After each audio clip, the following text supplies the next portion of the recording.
Let's welcome in our guest. He is the president of the Berkeley County Commission, Eddie Gochenour. Eddie, good morning to you. Good morning, and welcome back. Thank you, sir. And welcome back to you as well. Good to hear you. Hope you had a good break. We did. Yeah, very nice.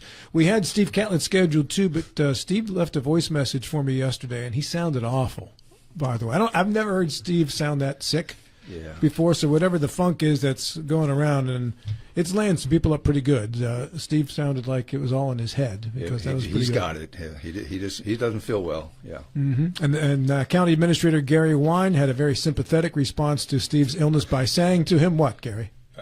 Stay away from me, please.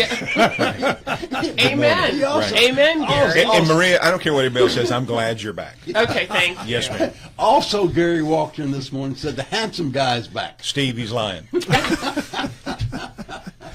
Well, either way, it's good to have you both here. Thank you. Yeah, very, very nice to have you both here. Let's get into it as you look back on 25 and start in with 2026. We know that the state legislation has a big impact on counties. I know there are some things that you folks hope the legislature accomplishes this year, and let's get to some of those things first. So as you look ahead to this legislative session, Gary, what's prime on your list of things you hope they accomplish? Well, you know, my list is what my bosses choose me to help facilitate. So their number one priority is, as you know and have heard, and they continue, is, you know, the public safety tax, the public safety bill. So I can't imagine that they aren't going to work as hard as they can to move it across the finish line. The funding for those services in this growth county are beyond what they can do. I mean, they have expended everything they can to include this coming budget season 17 new full-time employees in the public safety realm, 12 firefighters and 5 police officers. So they have grant funding for the better part of 3 years to help facilitate, but at the end of those 3 years, that's on the county commission. So, Eddie, am I wrong to say that that's not your number one priority? No, it is, and you know, along with that piece, you know, our sheriff's office is operating at about 50% capacity of what the national standards of staffing should be for our population. So we have to continue to get the revenue to be able to hire additional deputies for service to our public and the safety to our officers. That is, to me, is as critical as anything. Not having enough people to go in and take care of a job is almost unfair. So we have to be able to find those dollars. The next thing that we've committed ourselves to is to assist with the school system in the safety of our schools. You know, there will not be enough fingers to go around to point at anybody if or when something really happens terribly in our schools. People will say, why did we not have this? Well, we've been trying. We've been trying to get the revenue to be able to hire the people that we need to be able to get in these schools and keep them as safe as we can. So that's a big part of our push as well. It's just not, you know, hiring more firemen and more policemen. It's also schools, because we feel that we have a responsibility along with the school system to provide that safety. When you look at the number that it would take to get to the amount of deputy sheriffs that you need, what's that number as a big whole dollar amount? About $6 million. Yeah. $6 million. And the current budget is what? Well, just law enforcement, I believe that budget's right around $5 million as it sits, if I'm correct. So basically, you need to double that budget. You do. And they have. So Sheriff Blair came in with guns blazing, if you will, and he came into a hornet's nest, but he's done a great job, and he has a big, broad vision of where it needs to go. Their rank structure, their new proposed rank structure, the design of what it would look like is all on paper. It's on this big board in their hallway, and they walk by it every day with this vision of that's where we're going. And the county commission, as you just heard President Gochenour say, is behind that 100%. They just have to find the funding. And, you know, we talk about generating revenue. We talk about grant funding, but one of the things that this group of people and the predecessors before them, they identify opportunities to reduce costs in other areas, and every time a penny saved, I'm telling you, it is always applied to public safety. I have been involved in the budget process in this thing now going on a better part of 6 years, and while there's other monies used, the great majority of any leftover has always been applied to public safety. Your critics say that you have enough money overall in your budget, which is what, 50-something million dollars? 53.4 this year. 53.4, and you need another 6 to hire as many deputies as you want. They said that you should reprioritize where you're spending your money. If public safety is your priority, then that's where that $6 million should come from. It should come out of something else that you have no business doing. Such as? That's a good question. Right. So the core fundamentals of the county commission are the operations of the government. So the circuit clerk, the county clerk, the sheriff, both law enforcement, tax office, and past that, once they're done with that themselves. So are we going to stop planning and engineering? Are we going to walk away from supporting the housing market to say, okay, you're generating 12, 13, 1,400 new homes per year? We're not going to inspect those. We're not going to make sure they're held to a standard. You're not going to provide technology support for the elected officials. The county commission staff is as lean as it gets. The staff is probably a half, if not 2/3 of what it was 12 years ago. So I would offer to anyone who has questions or wants to see where it's really spent to the penny, we're open book. Every transaction that is spent is online. It could not be, I will say this, in most instances, the county commission departments are too lean.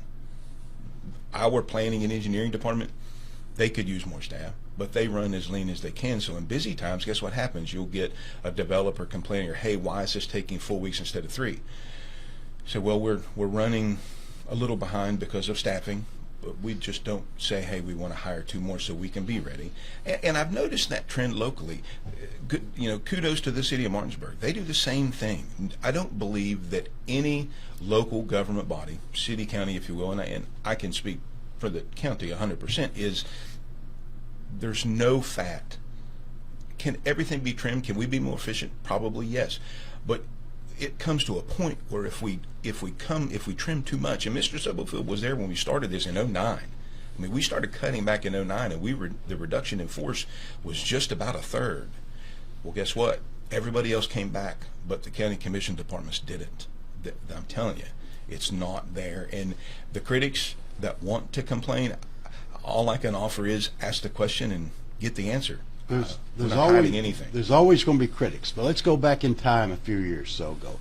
And the ambulance and the fire were 2 areas that have been criticized, putting too much money into the ambulance or the fire. Look where we are today. Look where we are compared to our other counties. We are well positioned to provide public emergency services, much more so than probably any other county in the state. So I think kudos to you. Gary, if I can approach the question from a slightly different angle, it's awful easy to criticize, and people criticize because they do kind of a knee-jerk reaction. The other side is a revenue stream. You're proposing a safety bill that would bring some money in. You also talked about a rollback tax that needs to be modified that would also add some revenue. Between these two, do you think there's a chance of getting either one of those through? And if there was, would you have a preference for one over the other? Or is there another revenue stream that you would like to see pursued down the line? So the public safety bill addresses the core fundamental problem in counties in West Virginia. So county revenue opportunities is limited by the least. The county commission has never said, let's raise taxes. What they have said is, let's raise monies to support the driving demand for public safety in the county. How do we do that? We can't make more widgets, therefore there needs to be more tax money. What they clearly identified is that we talk about the rollback. The rollback takes more money from property owners. It raises the value, it raises the revenue generated from property tax. What they're saying is a use tax, a sales tax. The county commission, this is their bill. The Berkeley County Commission has been married to this bill from day one, and they've worked with the legislature to craft what I believe is a very well-written document. There are lots of delegates and senators that have worked really hard to help the Berkeley County Commission get to where they are. And this money we believe and they believe that it just doesn't go on the backs of the people who live in Berkeley County. You have lots of people passing through the state on the interstate. You have visitors. You have all of this stuff. So that 1% doesn't necessarily go on property owner Wine or property owner Lawrenson just because they've owned property in Berkeley County for 100 years, right? It says, well, wait a minute, if you're going to spend money, we'd like 1 penny of that to come to us, the county commission, to go to public safety. And President Gochenour nailed it when he said school safety. There's not enough fingers in this room, I'm telling you, and we can all sit here and say, it may not happen or it's not going to happen. In a growing community where everything's changing by the day, it's not when, it's if, and preparation is key. And I fall back on my statement about Sheriff Blair. He and his team are finitely focused on the safety of the schools, and all of that comes at a price. So at some point, and let's go back to this piece of legislation. All the county commission is asking of the legislature, give us the ability to ask the 130,000 people who live in Berkeley County, would you like to give 1 penny, a 1% tax, to public safety in Berkeley County? If the public says no, you know what? The county commission's done its job. It asked, it got an answer, and we moved on. I don't understand it. I don't understand the fight back. They aren't trying to raise taxes. They aren't trying to do anything. All they want is the opportunity to ask the public, would you like this? Maria. So, do you think that there's, you talked about other counties, other legislators being in favor, working with Berkeley County. Is there the sentiment that this will go? Because, as we know, this is a legislature and a governor who, the whole no new taxes thing is out there, and say what you want, it's a public safety bill, but it would involve taxing residents of Berkeley County. You're talking about the penny, but so is there sentiment to pass that, number one? And number two, what will it cost the average resident in Berkeley County if this passes? Yeah, that depends on their buying Property habits. value. Yeah. Mm-hmm. No, not property I get value. that. On their buying habits. Okay. Yeah, Okay. on their purchasing power. Okay. Like most seniors, for example, they've already purchased majority of the stuff that they need. There will be no tax on food. There's no tax on gas. There's no tax on new vehicles. Okay. So those things are excluded. About utilities and things like that. They're excluded also. Yeah. You So say vehicles as well, no tax on vehicles? on the yes, that's correct. The 1% does not apply to vehicles, new vehicles. I'm surprised. That also is the same with the city of Martinsburg. That's correct. Extra sales tax. Yeah. So, it's the folks that are out working every day, that are still acquiring stuff for their houses. Where most of the seniors, and that's truly an area that we've really focused on, is trying to protect the senior citizens of this county. They cannot continue to be taxed to death, and the values of their home continue to rise. So therefore, their tax bill continues to rise. And as far as the legislative position, another thing that we'll be working on is trying to get the homestead exemption rate raised. It's currently is $20,000 statewide, and that saves the average senior about $250 a year. But here, folks are living in several $100,000 houses. Well, they don't care what the value is because they're not going to sell. But if we don't do something to get the homestead exemption up, we're going to price them out of their vehicles, out of their houses. Whereas in southern West Virginia or other parts of the state, $20,000 almost negates a lot of their property values. So and the other thing about the public safety stuff, as we continue to grow, so do the needs of the prosecutor. The prosecutor will need additional prosecutors as well as investigators. Our 911 center will need to grow with it. All these things have to grow as we go. Our court system, we'll get additional judges. We'll get additional magistrates. Well, guess what? They take more security. So all those things that come to us, that as we grow, we have to provide those services. And Mr. Stubblefield, you're right, and you played a very pivotal role in the fire service in particular. But our ambulance service those guys are running approximately 15,000 calls a year. They're very, very busy. But because of the last rate increase that they were given and the commercial rate that's now installed that was never done before, they were able to put additional crews on to be able to serve the public. And these guys are doing a tremendous job of response, and their care is superb. Our fire service, currently we're at 2 guys per station 24 hours a day. We're getting ready to go to 3. 2 paid guys, you mean? Yes, sir. Two paid firemen in every firehouse. We're getting ready to go to 3. These guys have an immediate response out the door. We're working very well with the volunteers. The volunteers, they can come get the second piece of equipment. They can go to the scene, be in charge, whatever the role is. But it's working extremely well. And when people call for help, that's when they need it. They don't need it 15 minutes later. They need it now. And that's where we're trying to get to. Maria, if I could offer, you asked, the partnerships across the state. So the West Virginia County Commissioners Association, Melanie Palario is the executive director. Melanie Palario got to know Commissioner Catlett very well, because if you don't know, for someone as tall as Steve is, he's one heck of a bulldog. So Steve really led the charge. The local Berkeley County Commission worked with him, but now the top priority for the West Virginia County Commission Association is the public safety bill.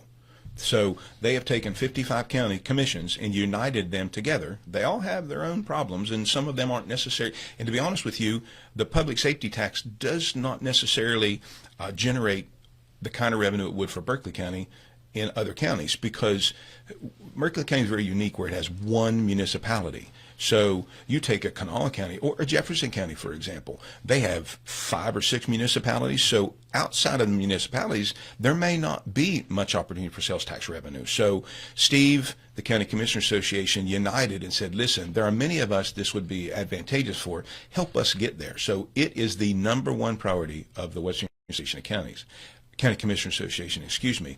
And one more point I'd like to make that you both asked, Rob, and this is important to hear. The Berkeley County Commission has taken it upon itself to not raise taxes. Over 10 years now, our levy rate has stayed. They've not raised that levy rate.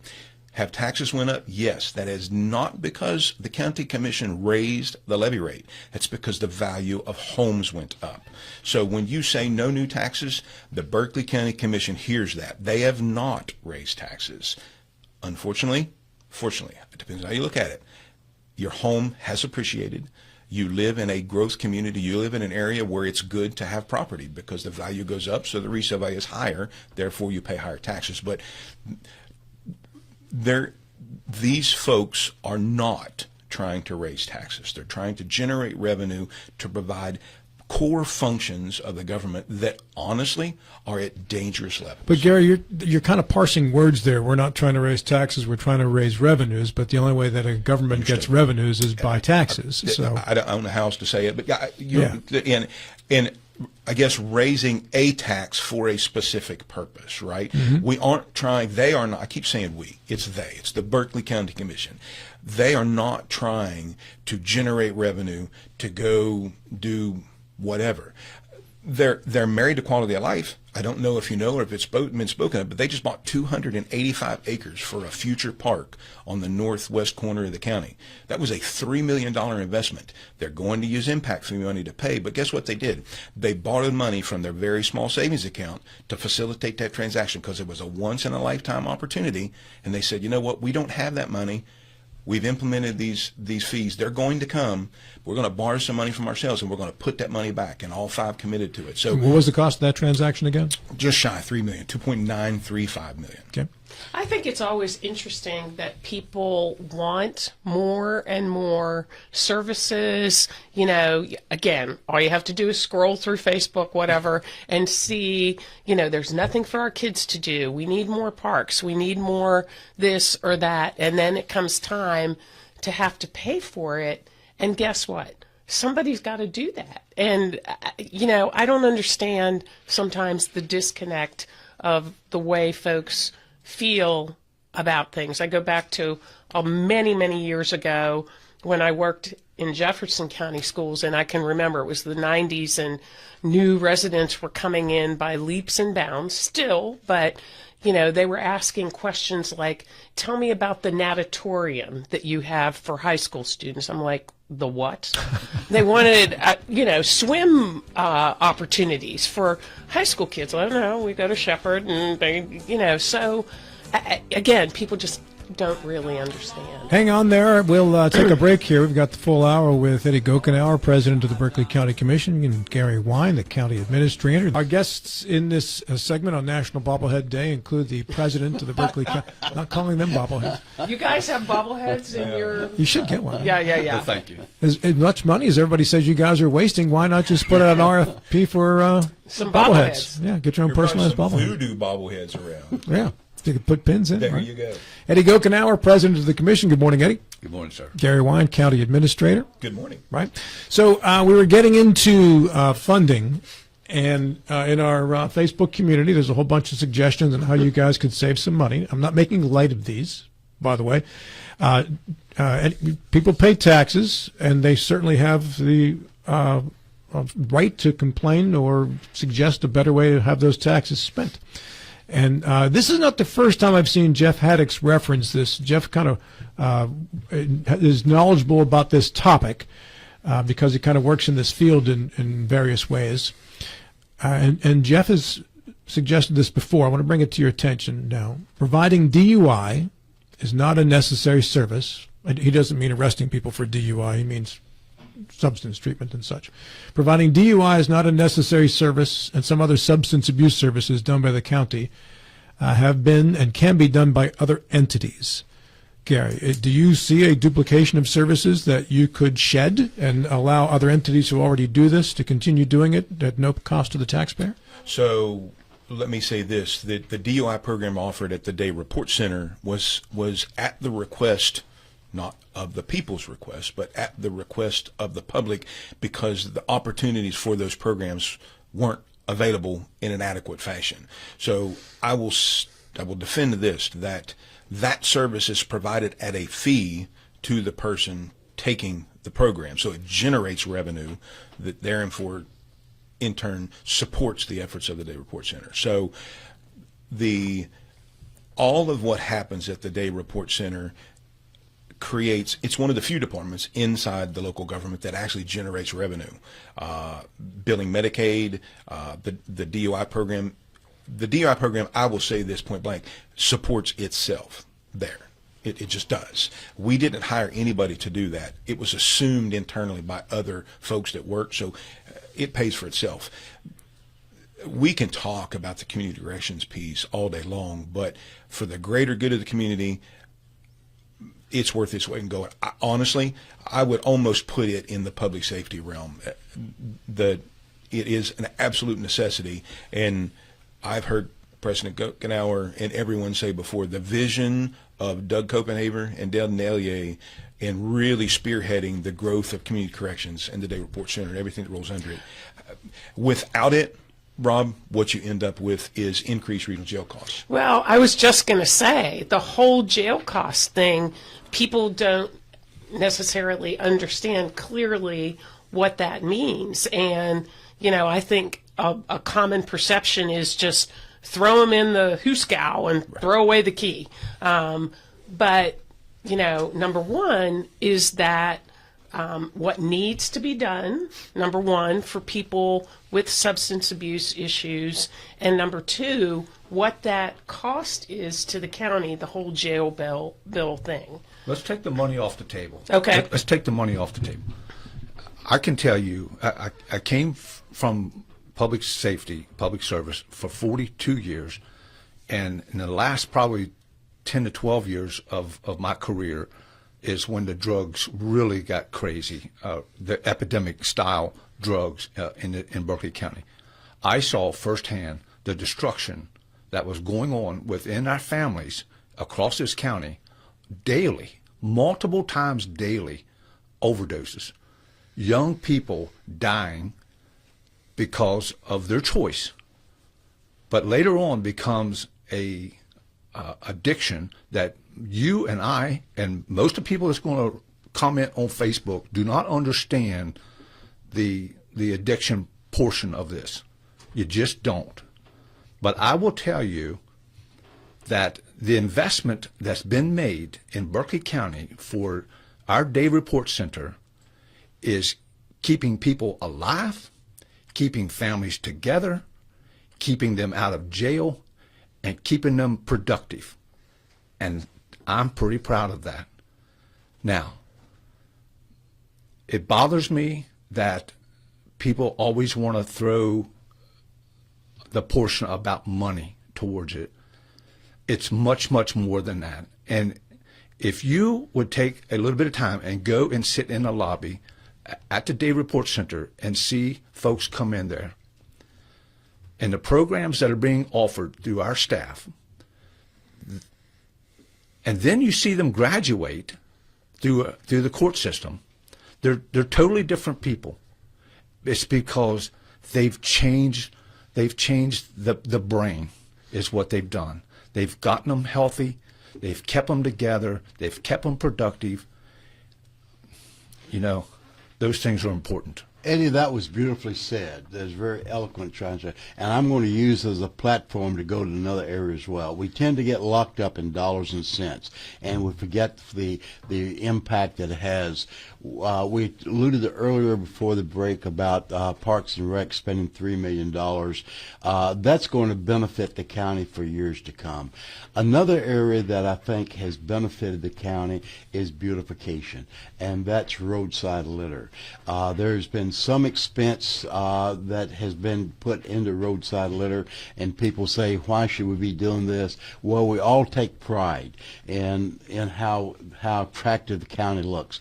The county looks much better now than it did, say, 4, 5, 6 years or so ago. As Gary and I were talking offline, there's only so many resources we have, and it rotates through the county, so one part of the county may not look quite as attractive as it did 6 months or so ago, but hopefully within 3 or 4 months they'll come back in and clean it up. So there are things that we need to do, and I thought you were right on target when you said the addiction problem impacts lives, and part of our role as a caring community is try to mend lives or improve lives, and that can be done on a host of fronts. The drug addiction is one, the Parks and Rec is another one, county beautification is another one, and the list will go on and on and on. Yeah, and I don't know how in the world that anybody allows another person that they're riding with in a car to throw something out the window. Yeah. That I can't imagine doing that. My parents, they would have stopped the car, and I've been cleaning the whole roadway for the next 20 miles. But I just don't understand. It's the educational piece, I think, is what we're missing, that the people don't understand downstream environmental issues. I don't, let alone the beautification.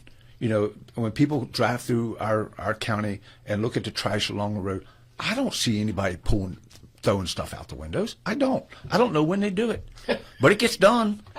You know, I don't know, but it's very frustrating. But we kind of got sidetracked, but I think the county has made a conscious effort to address this problem, Yes, yeah. and it's been fairly effective. It's just that I personally believe there are more resources needed for this, and I know from the physical standpoint, money is available. From the salary standpoint, that's where the issue comes in. So, Yeah. All right, let's talk about county vehicles. That's also getting some attention as to whether or not the county is buying top-end vehicles and excessive costs for features that you don't need, like in some situations, four-wheel drive. Can you address that, Gary? Well, four-wheel drive. So let me say this. The Berkeley County Commission and its fleet, to the tune of just shy of 200 vehicles, has no high-end whatsoever. Let's just talk in the Ford realm. You know, you may have the King Ranch and so on and so forth, clear down to the XLTs. That's what we drive, right? Our facilities people who have four-wheel drive trucks that pull trailers, that haul equipment, they drive XL with rubber mats. There are absolutely zero high-end vehicles that Berkeley County Commission owns. Zero.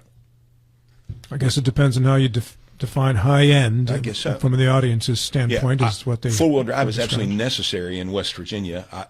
Year-round, no, but you truly wouldn't want our snow plows and things that we need when the snow comes, ice comes, to keep the grounds ready to work. Law enforcement, every one of their vehicles, which are police interceptors, they don't have bells and whistles. They're the national standard for the police. They're cloth seats, rubber floors. I would question anyone that said the Berkeley County Commission has anything high-end. Does it have four-wheel drive vehicles? Absolutely. I mean, we do live in West Virginia. We don't see quite the snow I saw as a kid, but we do. I guess in December through March, if the police officers and the facilities folks didn't drive SUVs, you wouldn't get responses. Do we still have two fleets for the police? Absolutely not, sir. We did a few years ago, summer and winter. Now they've been merged to a single. You did. In that area, you have 10 more human bodies in that department due to the cutback in fleet and the priorities associated to it. So you have more bodies and less vehicles. You were given some numbers offline about where we were staffing, say, 5 or 6 years Just about to ago. ask that, because the population of the county has increased dramatically over the last 25 years. Has the population of the employee list increased by a similar percentage? It absolutely has not, and I'll say this, and I said before, and I'm doing a lot of talking. The president's sitting here, so No, it's all good. So the arm of the Berkeley County Commission, as we said, the assessor, the county clerk, the circuit clerk, the prosecuting attorney, they all have roles, the county commission, and they all have staff. I can say this honestly, that all of those departments, minus the prosecutor, but you talk about the county clerk, the assessor, the circuit clerk, all of their staff has decreased over the years. Can you give us some examples? I'll pick the county clerk's office. Clerk Petrucci runs a very tight ship. He's probably operating with 8 to 10 less people than there were in that office 10 years ago. I'll talk about Clerk Shoppert. Clerk Shoppert runs an extremely tight ship. She inherited a new judge, a new magistrate, and a new family judge this year. She has worked the entire year and didn't add staff. She's probably 7 to 9 people less than that office was 10 years ago. The sheriff's department is 10 people heavier than it was in that point in time.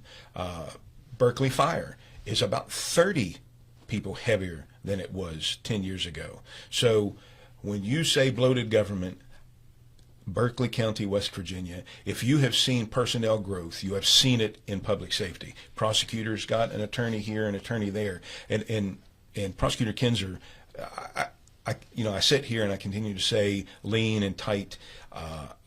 There are areas locally that the county commission is constitutionally and statutorily required to fund, that they cannot fund it at the levels that the public needs. We're teetering on failure, I'm telling you, and you've heard those elected officials say that. And the other departments, those that I manage, some of them are so lean that things stop when people don't come to work that day, and that's dangerous. But Gary, you need to develop that. What do you mean by teetering on failure?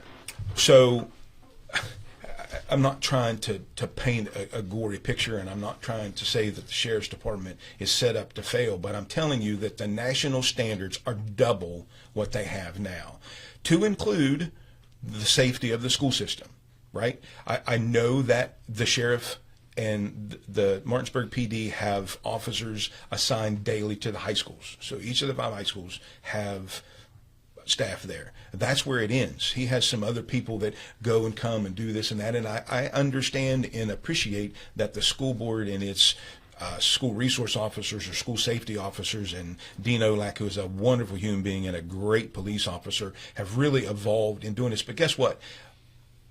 Once it becomes a scene, they're not involved. It's the sheriff or Chief Gibbons at the city. When it becomes a safety issue, the police come. The officers that are there, they don't have arresting authority. They don't have that kind of stuff. So this area, and we can talk all day long, right? So there's 2 or 3 counties in the state. Berkeley County is the leader of it. We are growing so fast, and we're paying consequences, and we're feeling that pain. And when I say we, I mean the taxpayers. So you can't sugarcoat it. Maria said, you can't see and identify a problem and say we need this, and when the elected officials say, well, it's going to cost this, and say, well, we're not going to pay for it. Well, how's that going to happen? Please. So, question for you then. This comes up all the time. License plates. Is the return on investment? I mean, what do you think? How much money is out there with people from Virginia and Maryland not changing their tags, and what would it take to make that happen within the prerequisite time that you need that to happen? So we've been working on it now about 2 years, Maria. Okay. It was Sheriff Blair and Assessor Hess worked together. We have an initiative called Out-of-State Tags, not task force, but there's a few people involved in that. No staff was hired. These were people. We have a contractual person that helps with the Sheriff's Department, but no staff was hired. And they've identified that the assessors going out and said, hey, we see these cars, and we got this process that says, okay, the home is a Class 2 home, so someone lives there. It's not a rental, and there's a car parked there that's from Maryland. Watch them. We're all over the place. I know you are.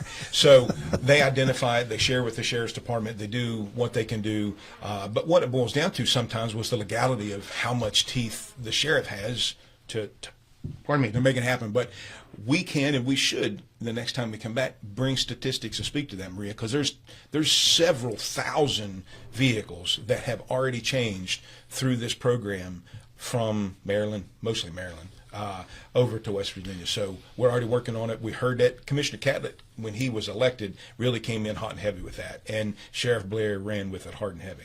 Eric O'Rourke left a comment that maybe you could help slow growth in the Eastern Panhandle. Is there a legal way or a way to get around that in terms of helping to slow growth? Well, I'll let. Well, I mean, I don't know how, and I would suggest that anybody that feels that way to give us suggestions. Because truthfully, the growth is a little bit more rapid than, quite honestly, most people would desire. I think also that when you stop growing, you start dying. I do believe that. So we do want growth, but we want controlled growth, and to be able to get that is very, very difficult. Can you turn down building permit requests?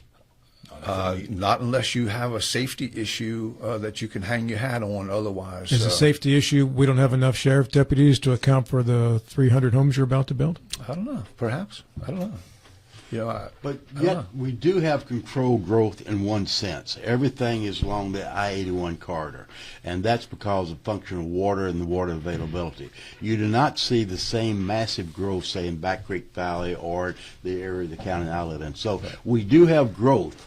And if you live in some areas, you say, I'm getting a lot of growth around my community. But in reality, most of our growth is controlled growth. It is. Well, it's controlled by the water and the sewer. That's and right. You're Yeah. exactly right. And that's where all your high density growth is coming from. Is they're following the water lines that are already in the ground. So, but also with that, there are a lot of jobs associated with the building industry. I mean, there just are. When you truly think about from the very beginning, from the farmer or the landowner, contacts a realtor to sell their property, and then you got the lawyer involved with the transfer, and now you got engineers going to design a community, and then you start pushing dirt and start digging footers and pouring concrete and building and wiring and putting HVAC and shingles and all those things. A lot of jobs are created out of this industry. Then you got to buy all your appliances and your furniture. Sure. So, I mean, all those things,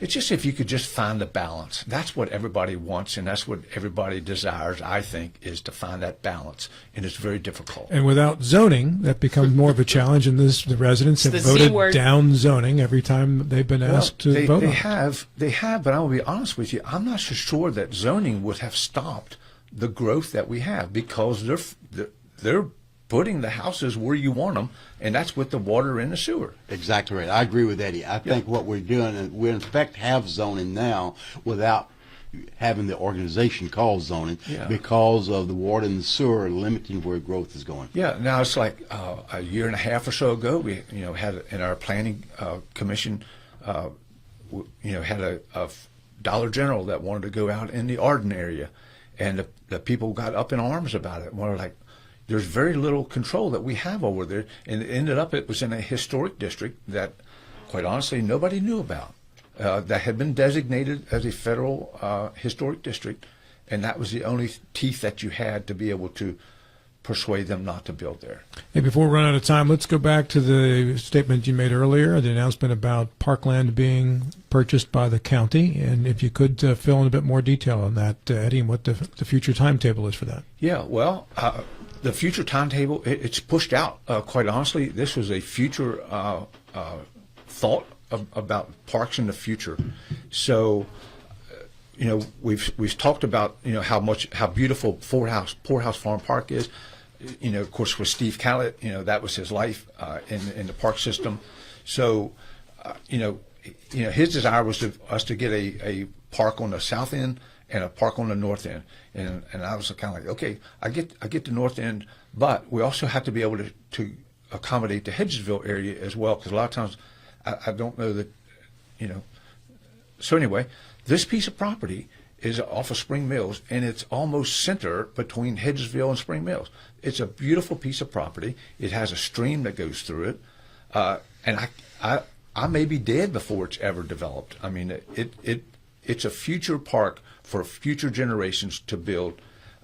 It's nothing on our radar to build right now. So, I don't know how far down the road it is, but it's down the road. How many acres? 285. And what's the size of Poorhouse? 140. So twice the size of Poorhouse Farm Park. It'd be beautiful. Absolutely beautiful. Are you actually physically taking in impact fee dollars now? We are. Yeah. Any idea how much you've collected so far, Gary? Yeah, we do. Eddie's prepped for that. It's around 470, somewhere in the ballpark, 470,000. We've had 79 building permits issued in the county. This is November, December? Yes, and 12 in the city. So those numbers are growing. Anything new on the stiff? Well, no. I mean, that will all be discussed, during the legislative session. It's a priority of the legislature for us. Yeah, and I wish that project great success. It could be a beautiful thing for Berkeley County. Yeah. Is your lobbyist the list basically the safety tax, the stiff, and rollback, or not rollback, and also the homestead exemption? Yes. And we've added one priority this year, trying to identify an opportunity to modify the fee schedule for 911 funding. Every county in the state, all 55, are struggling. And that's public safety also, but 911. So historically, 911 was on the landline at your house as well as your wireless. As you well know, landlines are going away, calls are going up, funding models now almost 30 years old. So that's one of the priorities too, is to look and see if there's opportunities there. And when do you folks go to Charleston? We have two scheduled. Yeah. We have two scheduled starting end of this month and the middle of February. But if history repeats itself, we'll be down there a dozen times before the session's over. Gary, Eddie, first off, I'm glad you were healthy enough to come in today. I am too. Feel better, Steve. And thank you both so much for coming in. I got 10 seconds. If you have a final thought, now's the time to blurt it out. Continue your prayers for Andy Wolf. He's making great strides, and it's funny. It's not funny, but how great it is that Andy has now become a household name. Yeah. It's wonderful. Keep it up, the prayers. Thank you, Eddie. That's a great way to close it. Eddie Gochenour, President of the County Commission. Gary Wine, County Administrator.